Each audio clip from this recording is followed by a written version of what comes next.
आदरणीय दर्शकवृंद, अभी अपने लोग देख रहा बानी टीवी भोजपुरी। और टीवी भोजपुरी पर हम कार्यक्रम पालिका विशेष लेके उपस्थित हो चुकल बानी। कार्यक्रम प्रस्तोता श्यामल गिरी।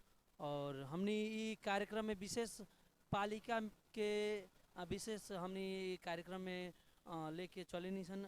जैसे कि अपने के विगत 4 वर्ष यानी अब समझी कि चुनाव आवे लागल बाटे और ये 5 वर्ष मान के चली कट गई। ई 5 वर्ष में मेयर साहब, वार्ड अध्यक्ष लगायत के जे भी ई का कैले बाटे इतना दिन में का विकास कैले बाटे उहे विशेष हमनी चर्चा करेनी सन ई पालिका विशेष कार्यक्रम में। वैसे ही अपने के आज आज हमनी बानी सन बीरगंज महानगर पालिका वार्ड नंबर 13 के पंडित टोल में बानी सन। और पंडित टोल में हमनी यहाँ के वार्ड अध्यक्ष मुखिया जी का विकास कैले बानी ओकरा विषय लेके हमनी आज पंडित टोल में कुछ यहाँ के विशेष बुद्धिजीवी लोग से हम कुछ बात करे के चाहें और यहाँ के विकास के विषय में हम कुछ पूछे के चाहें। जी नमस्कार। हाँ कहाँ जाओ अपने के नाम कथी भेल? अदालत में यहाँ हमनी टीवी भोजपुरी से बानी सन। यहाँ अपने के वार्ड में का विकास भइल बाटे ओकरे विशेष कह के हमनी चर्चा करे आयल बानी सन। तो ये अपने के वार्ड में का विकास भइल बाटे अपने के देखे में का लाग रहल? हाँ बहुत बढ़िया विकास भइल बा।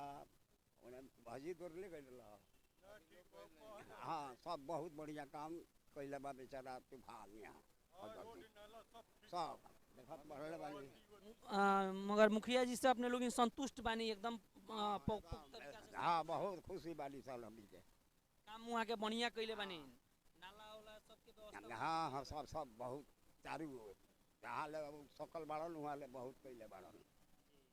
धन्यवाद। आई और भी केहू बाटे वहाँ से बात करे के चाहेम ओकरा विषय। अपने के नाम कथी भेल? इस मोहम्मद मियां। अपने के घर कहाँ पड़ी? यही जान पंडित टोल में।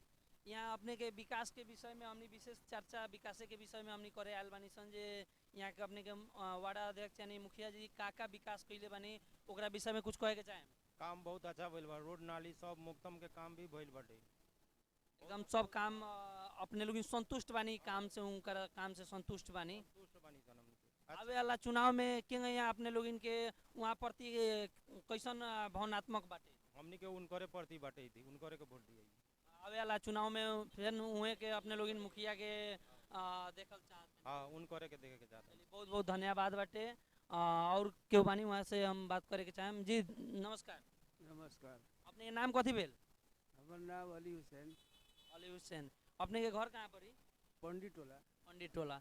ये पंडित टोला में यहाँ के अपने के देखे में का लाग रहा बाटे जे बढ़िया विकास होल बाटे कह के चाहे अगर ना भी विकास भइल हो ओकरा विषय में कोनो दबाव नहीं के अपने के एकदम बेधड़क होके अपने बात कर सकत बानी और कह सकत बानी। विकास तो हमनी के मस्जिद में के विकास भइल बा। मस्जिदे के एगो ना मगर मान के चली नाला भइल रोड भइल अपने के मगर बहुत किस्म के विकास से एक किस्म के ना होखेला बहुत किस्म के विकास होखेला। तो वैसन किस्म के अपने के कहे मतलब यहाँ हर हिसाब से विकास भइल बाटे कि नहीं के भइल बा। चलिए उनका से संतुष्ट बानी अपने? हाँ आवे वाला चुनाव में उनका के अपने देख मगर फैन वार्ड अध्यक्ष के रूप में देखल चाहता नहीं? अब देख सकत रहे अब उनकर नसीब में का बा कि अब तो अब जी चलिए बहुत बहुत धन्यवाद बाटे। जी तो अभी अपने लोग के हम बतले रहनी है कि पंडित टोल में बानी हम बीरगंज महानगर पालिका वार्ड नंबर 13 के पंडित टोल में बानी। यहाँ के मुखिया जी के विशेष काम कैली अपने लोग देख रहा बानी। अभी ढलान उहे के करैले बानी। हाला शहर में तो अपने के कथी कहें अपने के बाटों के कमी कमजोरी रहेला वैसे ही अपने के जैसे कि अभी देख रहा बानी ढलान होल बाटे। और भी यहाँ के अपने के महिला व्यक्तित्व से भी हम अपने लोग इनके रूबरू करावे के चाहें। आई वैसे ही अभी हमने पंडित टोल में ही बानी सन। आई एक जानी महिला बानी वहाँ से हम विशेष चर्चा करे के चाहें यहाँ के विकास के लेके। जी नमस्कार। टीवी भोजपुरी से बानी सन हमनी अपने के ई पालिका में का पुनः अपने लोग इनके स्वागत करे के चाहें। हम अभी अपने के पंडित टोल में ही बानी, बीरगंज महानगर पालिका वार्ड नंबर 13 के पंडित टोल में ही बानी और विषय अपने के यहाँ के विकास के विषय हमनी चर्चा कर रहल बानी। और आई फिर से केहू के हम केहू से पूछे के चाहें वहाँ के बानी। अपने के नाम कथी बे? अमीन मंसूर जी अपने के घर इहे पड़ी? जी 12 number ward 13 number ward 13 number ward अपने के पड़ी। यहाँ अपने के यहाँ विकास कैसन किस्म के विकास कैसन भइल बाटे? बहुत अच्छा विकास भइल बा। विकास अच्छा भइल बाटे। काथी काथी अपने के देखे में लाग रहल बाटे कि हाँ यहाँ के वार्ड अध्यक्ष मुखिया जी है ये विकास कैले बानी? सड़क बना दिल बड़न, बिजली उजली के सुविधा बा, पानी उनी के सब सुविधा बा जी। और वहाँ के कहीं मतलब जौन काम कइल बाटे उससे अपने लोग एकदम संतुष्ट बानी? एकदम संतुष्टि बानी सन, पूरा रूप से संतुष्टि बानी? पूरा रूप से संतुष्टि बानी सन। कोनो किस्म के गुनासो बा उनका प्रति? कोनो ऊपर उनकर गुदान नहीं के, कोनो किस्म के गुनासो नहीं के, कोनो किस्म के अपने के दबाव उबाव में नानू बानी जे हाँ मुखिया जी हमरा के कहीं मतलब अगर जे हम ना अगर सही से कहें विकास हम ना करें तो बिहान भइला हमरा के कुछ कहियन कह के वो हिसाब से कहीं मतलब दबाव कोनो नानू बाटे? कोनो दबाव नहीं के जी, कोनो किस्म के दबाव नहीं के।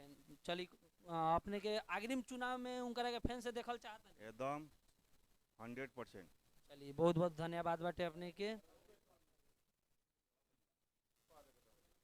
जी नमस्कार, पुनः अपने लोग इनके स्वागत करे के चाहें। और फिर हम अभी पंडित टोल में ही बानी और पंडित टोल के हम विशेष एक जानी बानी महिला, उनका से हम विशेष बात करे के चाहें। जी नमस्कार। नमस्कार। जी अपने के ई वार्ड में यहाँ के वार्ड अध्यक्ष मुखिया जी का विकास कैले बानी? मुखिया जी सब कुछ विकास कैले बारन, नाली बनौले बारन, रोड बनौले बारन, बत्ती लगौले बारन, मस्जिद के सब कुछ कैले बारन, मदरसा के सब कुछ काम करौले बारन। और सब चीज़ के यहाँ मगर अपने के विकास के हिसाब से पूरा बढ़िया से विकास भइल बाटे? हाँ बढ़िया से भेल बा सब विकास। और अपने के कहीं मतलब जैसे कि यहाँ जैसे बुद्धिजीवी लोग बाटे, जैसे बूढ़ा पाखा लोग बाटे, उ लोग के जैसे व्यवस्था मान के चली यहाँ के वार्ड अध्यक्ष जी मिलावे नहीं कि ना मिलावे नहीं? सब कुछ मिलावलन। सब चीज़ मिलावे नहीं। चलिए यानी कि वहाँ से अपने लोग बहुत संतुष्ट बानी? हाँ बहुत बहुत बहुत अग्रिम चुनाव में उनकरा के देखे के चाहता नहीं? हाँ देखे के चाहता नहीं, तो ये काहे देखे के चाहता नहीं? ये सब काम खैला से वजह से। चलिए बहुत बहुत धन्यवाद बाटे अपने के। पुनः अपने लोग इनके स्वागत करे के चाहें। अभी अपने के बीरगंज महानगर पालिका वार्ड नंबर 13 पंडित टोल में ही हम बानी और आई विशेष यहाँ के विकास के विषय में हम चर्चा करे के चाहें। एक जानी बानी वहाँ के। जी नमस्कार। नमस्कार। अपने के नाम कथी भेल? सिराजुल। जी अपने के घर यहीं पर? हाँ वार्ड नंबर 13 में पड़ी। ई वार्ड नंबर 13 में अपने के का विकास भइल बाटे ओकरा विषय में कुछ प्रश्न पारे के चाहें? विकास नाला रोड जहाँ आदमी कपड़ा टंग टंग के चलते रहे वहाँ तक भी रोड बन गल बा। बहुत सारा काम भइल बाटे, ना होगला काम सब ना के बराबर बाटे। ये अपने दबाव में बोल रहल बानी कि कहीं मतलब अपन एगो एथी बोल रहल बानी? कोनो दबाव नहीं के, दबाव नहीं? जनता के बात हो देख सकते हैं, बुझ सकता नहीं। ना तो कथी बात बाटे नु जे अपने के बहुत ऐसन मुखिया जी लोग तना डेरवा धमका के राखेला लोग, तो ओइसन किस्म के नानू बा? ना ना ना पूरा स्वतंत्र हिसाब से बताओ, कोई दबाव नहीं के, कुछ बात नहीं के, एकदम स्वतंत्र हिसाब से विकास मगर बढ़िया से कइले बानी वहाँ के? बढ़िया से कोई बनी। कल उल के व्यवस्था, नल जल के व्यवस्था कइले बानी कि ना? ना सब कुछ व्यवस्था बाटे, सब चीज के व्यवस्था कइले बानी वहाँ के। अग्रिम चुनाव में किंग वहाँ के फैन जिताएम लोग इनकी जे काम करी वो जितबे करी। तो वैसन मगर अपने के लाग रहल बाटे जे अगर अपने के अथी अनुसार जे काम वहाँ के कइले बानी तो अग्रिम चुनाव में अपने के करे के देखल चाहतनी? हाँ वही काहे देखल चाहतनी? अब विकास कइले बड़न सब कुछ, नाला से लेके रोड से लेके विकास से लेके कौन ना होके वाला काम कोनो होइले नहीं करता। उनके जितावल से काहे दूसरा आदमी जितावल जी। जी चलिए बहुत बहुत धन्यवाद बाटे। जी आदरणीय दर्शकबिंद, अभी अपने लोग देख रहल बानी टीवी भोजपुरी और टीवी भोजपुरी पर कार्यक्रम पालिका विशेष लेके उपस्थित हुआ के वार्ड अध्यक्ष जी का विकास कइले बानी और विकास के यहाँ के वहाँ के जौन विकास कइले बानी ओकरा विषय में हमने यहाँ चर्चा करे के चाहेम। वैसे हमने यहाँ बानी मालदीप टोल में आई, यहाँ के एक जानी महिला बानी, वहाँ से कुछ हम पूछे के चाहेम। चाची प्रणाम। खुशी रह। ये अपने के ये हमने टीवी भोजपुरी से बानी सन यहाँ के अपने के वार्ड अध्यक्ष मुखिया जी का विकास कैले बानी ओकरा विषय में हमने कुछ चर्चा करे आयल बानी सन अपने कुछ बाड़न निमन बाड़न सब निमन कैले बाड़न यहाँ का विकास कैले बा यहाँ नाला बनवाले बाड़न रोड बनवा देले बाड़न लाइन लगवा देले बाड़न भेपर लगवा देले बाड़न कहनी अपने लाइन लगवा दिल बन लाइन अपने के जैसे कि लाइन फ्री बिल कर दिल बन कि तार के खाली व्यवस्था यहाँ मगर ना ना फ्री बाटे रोड में फ्री बा रोड में बॉल के व्यवस्था कैले बन यानी विकास मगर पूर्ण रूप से बढ़िया से कैले बानी वहाँ के विकास हाँ हाँ अग्रिम दिन में अपने के मतलब आवे वाला चुनाव अपने के नजदीक आ गल बाटे अपने के तो आवे वाला चुनाव में किंगा के देखल चाहता नहीं उनकरे के देखल चाहता नहीं कि आन के उनकरे के हाँ बढ़िया से विकास कैले बानी वहाँ के जी चलिए बहुत बहुत धन्यवाद बाटे केहू से भी हम विशेष हम बात करे के चाहेम जी नमस्कार अपने के घर कहाँ पर ही यहाँ अपने के जैसे कि यहाँ के अपने के वार्ड अध्यक्ष जी का विकास कैले बनी यहाँ रोड बनवले बा नाला बनवले बा सब बत्ती सन में एक लाठा सन में बत्ती लगवले बाड़न सब काम करवले बा निमन बाड़न पूर्ण रूप से अपने के यहाँ विकास कैले बा हाँ पूरा विकास कैले बाड़न कल ओल के व्यवस्था कैले बाड़न कि ना धारा हो रहा के कैले बाड़न पूरा व्यवस्था कैले बाड़न वहाँ के अग्रिम दिन में क्या यहाँ अग्रिम जौन आवे वाला चुनाव बाटे अपने के ओमे उनकरे के देखल चाहता नहीं कि करे के देखल चाहतनी उनकरे के विकास बढ़िया से कैले बानी वहाँ। हाँ विकास कोनो दबाव वबाव में नानू बोलते ना कोनो दबाव में नहीं किसी बोला ना तो मुखिया जी कोनो दबाव नानू देले बानी जे हाँ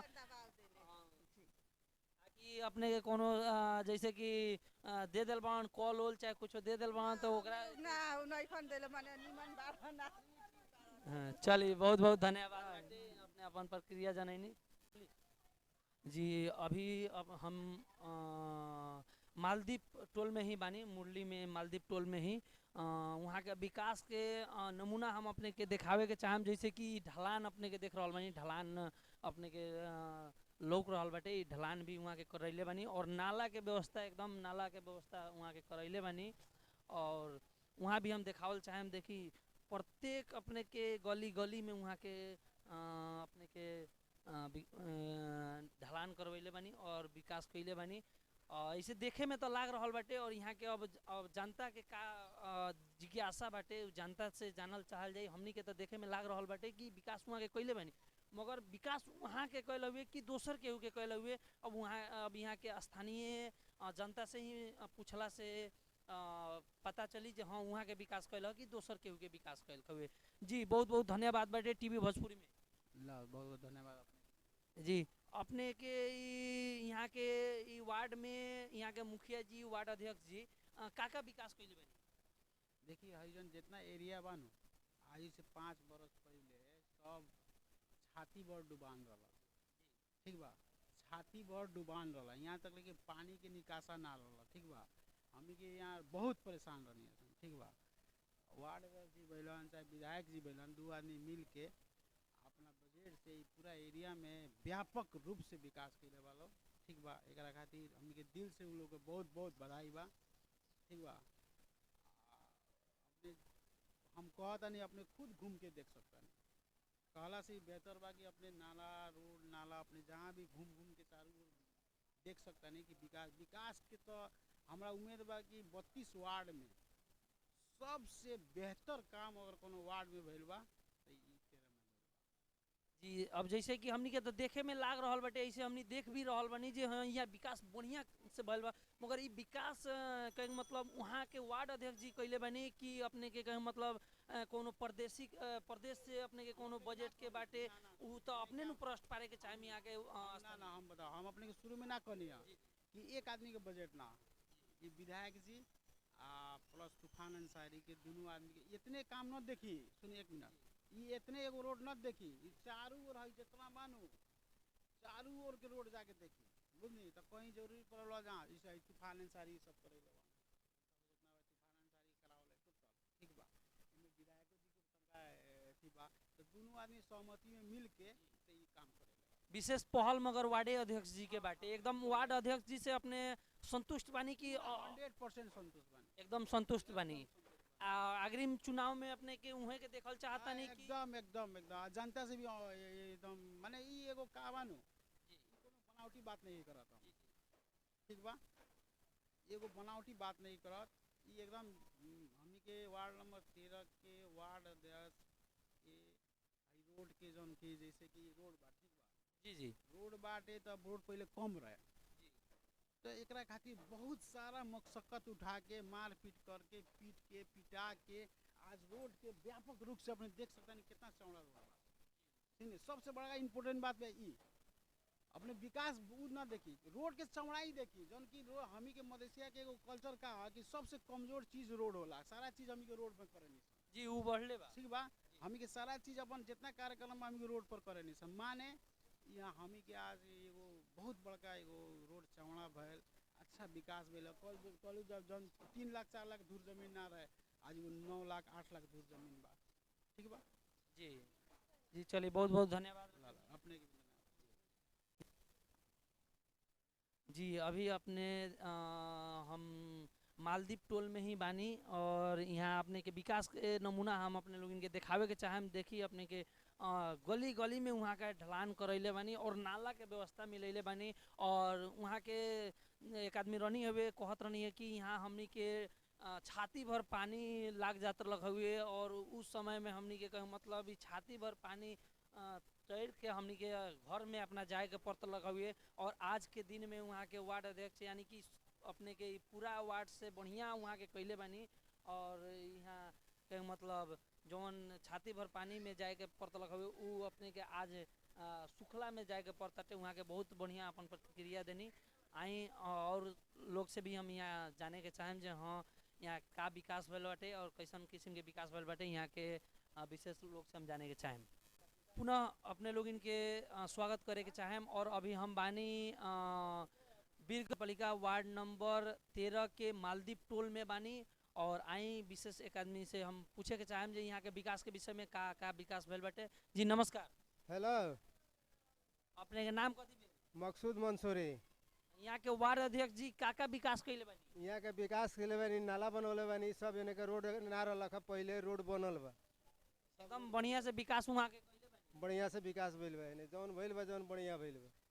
आवे वाला चुनाव में के यहाँ उहे के जीतियन की के यहाँ अब तो जनता के हाथ में बा एक आदमी के दिला से ना होई मगर विकास वहाँ के कैले बानी तो आवे वाला चुनाव में कहें मतलब अपने के होई नु सकारात्मक नकारात्मक हमनी के तो उनकरे ओर से रहम सन। ठीक बा, चलिए बहुत बहुत धन्यवाद बाटे अपने के।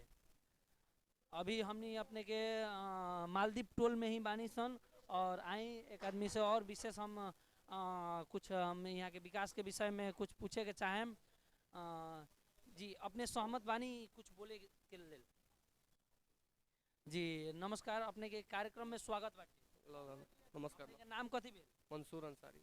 और यहाँ के अपने के वार्ड अध्यक्ष जी का विकास कैले बानी? बहुत अच्छा विकास करले बाड़न कि बने के पहले के रोड ढलान करेले बाड़न कि पहले ये अभी ये मिट्टी वाला रोड रहे उनकर से और वादी विधायक जी के सहमति में ये सब रोड बनल बा प्लस वार्ड अध्यक्ष जी पहले लाइटिंग के व्यवस्था ना रहे वो सब लाइटिंग की व्यवस्था भी करले बाड़न और सब सही है बा एकदम पूरा प्रमुख हिसाब से वहाँ के विकास कैले बानी। जी आवे वाला चुनाव में क्यों यहाँ उनका के देखल चाहता नहीं लोग इनकी हमनी के तो इसी से इच्छा से तब हमनी के चाहता इंसान के एक बेर और उहे रही तो ठीक रही ऐसे वो कौन हिसाब से लाग रहा बटे कि उहे के आवे वाला चुनाव में भी उहे के जीतियन तो ठीक रही कह के आए वाला चुनाव में अब हमनी के इच्छा अनुसार अगर वो जीतियन तो ठीक रही अगर दोसर के वो भी जीता तो हमनी के ये अपेक्षा रही कि वो लोग से भी कि आगे चल के अच्छा काम करो लोग विकास करो लोग विशेष उहे बाटे विकास करो लोग केहू भी जनप्रतिनिधि यहाँ जीतो और विकास करो यहाँ हमनी के जैसे विकास चाहिए विनाश ना चाहिए ये हमनी के जी नमस्कार। अभी अपने लोग देख रहल बानी टीवी भोजपुरी और टीवी भोजपुरी पर हम कार्यक्रम पालिका विशेष लेके उपस्थित हो चुकल बानी। कार्यक्रम प्रस्तुता श्यामल गिरी और कैमरामैन मानीचंद के साथ। आई अभी हम बानी बीरगंज महानगर पालिका वार्ड नंबर 13 मालदीप टोल में और यहाँ विशेष हमनी चर्चा करते रहनी हसन और विशेष और दोसर भी वार्ड के प्रतिनिधि यहाँ पे उपस्थित बानी। वहाँ से हम कुछ जाने के चाहे वहाँ के वार्ड में का विकास भइल बाटे, विकास के विषय विशेष हमनी यही में विकासे के चर्चा करनी सन कह के। जी नमस्कार। जी नमस्कार। अपने के नाम कथी भेल? हमार नाम हरिंदर प्रसाद भइल। हम संघीय समाजवादी पार्टी के गांव के इकाई अध्यक्ष बानी। हमी के पार्टी जहाँ तक ले वहाँ जनता के प्रति सब लोग से संपर्क में रहेला। हर एक दिन दुखी के ही पार्टी हो। 1 मिनट अपने के रोके के चाहे। अपने के वार्ड कितना पड़ी? अपने के वार्ड के विशेष जी हमार वार्ड महानगर पालिका के 20 नंबर वार्ड पड़ी हरपतगंज। वहाँ के जनसंख्या लमसम 3 गो टोल बा। और वार्ड के अपेक्षा में तंगा छोट बा पर विकसित बा। वहाँ एजुकेटेड लोग बा पर कुछ दिन दुखी लोग भी बा। ओ प्रति हमी के पार्टी पूरा एक मतलब नंग मासू खनिया जुट के हर एक आदमी के दुख सुख में सहभागी रह के केहू के कोनो भी अशिक्षित बा ओकरा के शिक्षा के एथी तक ले मंदिर तक ले पहुँचा के शिक्षा देवे खातिर जे जकरा मतलब बीमारी बा वो एथी बा असक्त बा पैसा से ओकरा नहीं के ओकरा से जहाँ से भी होके जेंग होके हमी के पार्टी से पहल क के हमी के अग्रज नेता लोग बा वो लोग से समन्वय क के जहाँ से भी होके ओकरा के सहयोग के भावना से सहयोग क के पूरा खुशहाल रखे निसन। वहाँ जैसे कि अपने के कहनी शिक्षा के विषय में अपने के वार्ड आगे बाटे विकास के लेके के यहाँ बाटे वहाँ के विकास लेके के यहाँ बाटे? विकास में भी अच्छा बा। हमी के नेता लोग जितना बा वहाँ ठीक कैले बा लोग और भी विकास होखे वाला बा ओके उम्मीद रखले बानी सन। शहरी विकास से भी विकास भइल बा। हमी के नेता लोग भी बा रात दिन समन्वय में रहेला लोग जितना भी सके भर होला मतलब वहाँ वो लोग के मतलब ध्यान ज़्यादा रहेला। जैसे कि कहनी है जे शहरी विकास से बाटे जैसे कि प्रादेशिक बाटे मान के चली वार्ड के लेके वार्ड से का विकास भइल बाटे ओकरा विशेष बतलावे के चाहे। जी वार्ड से भी बा जो सहायक रोड बा जी सहायक रोड बा तो वार्ड से भइल बा। मेन रोड बा तो शहरी विकास के अंतर्गत बा शहरी से भइल बा। ओकरा बाद में वहाँ पोखरी सब बा तो पोखरी के सौंदर्यीकरण के खतरा हमी के प्रदेश के जे सांसद बानी हमी के पार्टी के जीतल निर्वाचित सांसद बानी वहाँ के बजट से सौंदर्यीकरण के लागी उमें अथी है अपने के पोखरा के डील बनल बा उमें स्टेप बनल बा छठ घाट बनल बा ये सब विकास भइल बा। अपने के वार्ड में भी लागत आटे कि बढ़िया हिसाब से ही विकास भइल बाटे कह के वही हिसाब से। जी हमी के सांसद जी बानी माननीय प्रदीप यादव जी वो भी एगो खेल कूद के मतलब महानगर पालिका के एगो यूनिक जोन कहल जाला वैसन किस्म के एगो खेल मैदान बनवैले बानी। उ सराहनीय काम बा। उ सराहनीय एक मतलब वार्ड के मतलब नहीं है वो महानगर पालिका के ही एगो मतलब कि हिसाब से बनल बा 4 गाँव 5 गाँव के हिसाब से बनवैले बानी। वो भी बहुत बड़ा सराहनीय काम बा। जी चलिए बहुत बहुत धन्यवाद बाटे। धन्यवाद। आई हम अभी बानी बीरगंज महानगर पालिका वार्ड नंबर 13 के मालदीप टोल में और यहाँ के कहीं मतलब विकास के लेके विशेष हमने चर्चा करे के आयल बानी सन। यहाँ का विकास भइल बाटे यहाँ के मुखिया जी वार्ड अध्यक्ष जी का विकास कैले बानी यहाँ के जनता लोग से हम जाने के चाहें। आई चाची प्रणाम। हमने टीवी भोजपुरी से बानी सन। यहाँ के वार्ड अध्यक्ष जी का विकास कैले बानी ओकरे विषय हमने चर्चा करे आल बानी सन। और यहाँ के वार्ड अध्यक्ष जी जाते विकास कैले बानी का विकास कैले बानी? बहुत विकास कर दिलन। हम पहले हेतना पानी में चलत रहनी अब तो रोड बनवा दिलन नाली बनवा दिलन अब ऐसे सुख कथी चाहिए। विकास वहाँ के वार्ड अध्यक्ष जी कैले बानी कि दोसर केहू कैले बा? कैले बाड़न मगर विकास बढ़िया से वहाँ के कैले बानी बढ़िया से कैले बा। वहाँ से अपने संतुष्ट बानी वार्ड अध्यक्ष जी? बहुत खुश बानी सर। आवे वाला चुनाव में उनकरे के देखल चाहता नहीं कि दोसर के करे के देखेम सर उनकरे के? जी चलिए बहुत बहुत धन्यवाद बाटे। आई एक आदमी और महिला बानी वहाँ से हम कुछ जाने के चाहें। चाची प्रणाम। अपने के यहाँ के वार्ड अध्यक्ष जी का विकास कैले बानी ओकरा विषय में कुछ कही? रोड बनैले बानी नाला बनैले बानी जौन भी लागता करतानी सबसे बढ़िया बानी। विकास बढ़िया वहाँ के कैले बानी। आवे वाला चुनाव में के यहाँ उहे के अपने देखल चाहता उनके के देखे के चाही। कि कोनो दबाव में होके बोलता नहीं जे वहाँ बहुत चीज विकास कइले बानी? कोनो दबाव नहीं के। ना तो बहुत वार्ड अध्यक्ष लोग का करला कि पहले ही आके मीडिया वाला आवे ताटे कह के धमका देले रहेला, तो ऐसन किस्म के नानू बाटे। डराए वाला काम थोड़े स्वतंत्र बाटे, अपना से जोन बात बाटे जोन हाँ प्रश्न उन्हें करे। हाँ एकदम वहाँ के उनका से संतुष्ट बानी। हाँ एकदम संतुष्ट बनी। चलिए बहुत बहुत धन्यवाद बाटे। और जी पुनः अपने लोग इनके स्वागत करे के चाहेम। अभी हम मालदीप टोल में ही बानी और केहू से हम विशेष चर्चा करे के चाहेम। जी नमस्कार। जी नमस्कार। अपने के नाम कथी भेल? जमीर अंसारी। ये वार्ड के बानी अपने? जी जी।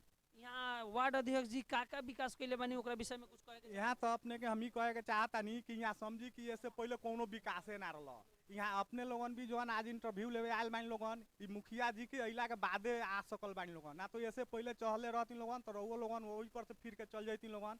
काहे कि यहाँ ठेउन से लेके जांग भर पानी सब कोई हेल ले बाई टोला में, ठीक बा। 40-45 वर्ष से यहाँ बसवास होते हुए भी आज तक ऐसा सुख मतलब एहसास ना भरल जो आज ही 5 साल के बीच में भइल। हमनी के बहुत खुशी लागल बाटे कि ऐसा मुखिया जी के हमनी के पाला परमिशन हमनी यू वार्ड में परमिशन, बहुत खुशी के बात लागल बा। एकदम पूर्ण रूप से वहाँ के विकास कइले बा। जी जी इतना विकास भइल बा कि साइड टोलवासी कोइयो एक बयान ना कर सकता थे कि कितना विकास भइल बा। काहे कि हर टोलवासी जौन दुखित रहलन आज के डेट में हर आदमी के मुंह से यही निकलेला कि ऐसा मुखिया जी हमनी के चाह के भी ना छोड़ल जाके होई। आवे वाला चुनाव जैसे कि हमनी के देखल जाए तो नजदीक आइए गेल बाटे, तो आवे वाला चुनाव में क्यों उनका के देखल चाहता नहीं अपने? जी जी हमनी के तो टोलवासी यहाँ तक चाहेम सन कि हमनी से जहाँ तक हो सके अब पूर्ण रूप से मेहनत करके ही चाहेम सन हमनी के मुखिया जी ही रहस। एकदम वहाँ के मतलब वहाँ के प्रति अपने लोग इनके एकदम भावनात्मक बाटे। हमनी के हर किस्म के सहयोग मुखिया जी से मिल जाला। गांव समाज में भी कोनो निमन बाउर बात पड़ल ओकरा मुखिया जी के तुरंत हमनी फोन करें सन, तुरंत हाजिर होके नी ओमे का करे कॉल वहाँ जहाँ तक सके नी करावे नी।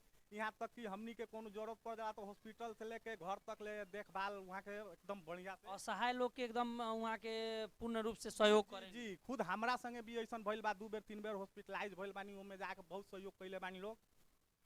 चलिए बहुत बहुत धन्यवाद बाटे अपने के। नमस्कार। अभी वहाँ के रनी हुए मालदीप टोल से ही वहाँ के रनी हुए और यहाँ के विकास के विषय में वहाँ के कहनी कि बहुत अच्छा विकास भइल बाटे कह के विशेष आई और केहू से भी हम अपने के जानकारी करावे के चाहेम जे हाँ यहाँ का विकास भइल बाटे और यहाँ के मतलब जैसे कि सकारात्मक ही के मतलब यहाँ के जनता में जो देखे के हमनी के मिल रहल बाटे एकदम सकारात्मक मिल रहल बाटे जे हाँ आवे वाला चुनाव में फेन यहाँ के चाहना जोन बाटे यहाँ के जनता के जोन चाहना बाटे वो अपने के यहाँ के पुनः उहे वार्ड अध्यक्ष यानी कि मुखिया जी के ही लोग यहाँ के चाहना बाटे। आई विशेष और केहू से हम चर्चा करे के चाहेम यहाँ के विकास के विषय में। जी आई यहाँ के महिला बानी एक जना वहाँ से हम चर्चा विशेष करे के चाहेम। जी नमस्कार। नमस्कार। अपने नाम कथी भेल? शाहजहान खातून।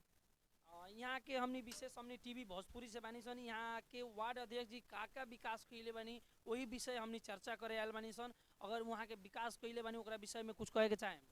हाँ ठीक है, बहुत अच्छा विकास कैले बड़न, रोड बनवा दिले बड़न, नाला बनवैलन, भेपर लगवैलन, अच्छा काम कैले बड़न। उनकरे के माने हमनी के चाहता निसन उनकरे के अथी मुखिया बनाए के अच्छे बड़न। अपने के कहे मतलब दबाव में बोलता नहीं कि कहे मतलब विकास हुआ के वास्तविक विकास कैले बनी कह के? ना दबाव में नहीं बोला, तू विकास कैल ही बाड़ी। आवे वाला चुनाव में उनका के देखल चाहता नहीं कि दोसर के होगे? ना उनकरे के देखे के चाहता निसन कि आवे वाला चुनाव में परिवर्तन भी करे के चाहता इन लोग जे दोसर वार्ड अध्यक्ष जी आवता नहीं तो का करियन कह के उससे अच्छा कहीं विकास करियन कह के वैसन किस्म के भावनात्मक बाकी ना बा? ना ठीक बा, ये बानी अच्छा ये विकास कैले बानी। पहले तो इतना नहीं में पानी लागत रहे, इतना दिक्कत रहे आवे जाए के। ई मुखिया भइलन तो सब एथी बना दिलन हमनी के आवे जाए के, रास्ता बना दिलन, रोड बना दिलन, नाला बना दिलन, अच्छा बाड़न। जी चलिए बहुत बहुत धन्यवाद बाटे। पुनः अपने लोग इनके स्वागत करके चाहें। अभी हम अपने के बीरगंज महानगर पालिका वार्ड नंबर 13 के मालदीप टोल में ही बानी और आए विशेष युवा तबका के लोग से भी हमने विशेष चर्चा करे के चाहे। नहीं तो यहाँ के एगो युवा बहनी बानी उनका से हमने कुछ बात करे के चाहे। नमस्कार। नमस्ते। अपने के नाम कथी भेल? रबीना खातून। यहाँ के वार्ड अध्यक्ष जी विशेष के मतलब युवा के लागी यहाँ शिक्षा के विशेष का कैले बानी? बहुत कुछ कैले बान, नाली बनवले बान, रोड बनवले बान, भेपर पर सब लगल बान। पढ़े जाइसन त चप्पल उठा के जूता उठा के जाइसन पानी लागे के वजह से उहे भइलन कि आज मतलब सोचे जानी सन मतलब कुछ कपड़ा उठाए के ना पड़ेला, जूता ना उठाए के पड़ेला, भीजे उजे के टेंशन ना रहेला। एक ठो मेघ बरसे तो बुझाए कि स्कूल ना जाई छोड़ दी मन करे, लेकिन फिर आज उनका वजह से मेघ बरस कुछ को पढ़े आराम से जा सकता नहीं सर। विशेष युवा के लागी वहाँ के यहाँ कुछ विकास युवा के लागी विकास कैले बानी कि ना? बहुत कैले बारन, हर एक चीज में सहयोग कैले बारन। जहाँ भी वहाँ मतलब जितना भी काम मतलब उनका होके से सब कैले बारन। हमनी के जितना घर में आज जितना भी काम भइल बा सब उनके सहयोग से भइल बा। बहुत बहुत धन्यवाद बाटे। एगो युवा तबका से रहनी हुए और कहे मतलब यहाँ के विकास के विषय लेके वहाँ कहनी हुए कि बहुत अच्छा विकास कैले बानी कि कह के काल के दिन में हमनी के जाए के अगर स्कूल जाए के होके तो बारिश हो जाए तो बहुत दिक्कत होके जाए के भी मन होके तो जाए के ना चाहे सके आदमी की बारिश हो गल कह के। और यहाँ का मतलब अपने के पानी अपने के ठेहुन भर डाँड़ भर पानी रहे वो वजह से कहे मतलब जाए में भी दिक्कत होके और यहाँ के जनता बहुत दुखित अवस्था में रहे। आज के दिन में यहाँ के वार्ड अध्यक्ष जी जो जीतल बानी उ जौन दिन देखे के मिलत रहे उ दिन आज के मतलब देखे के ना मिल रहा बाटे।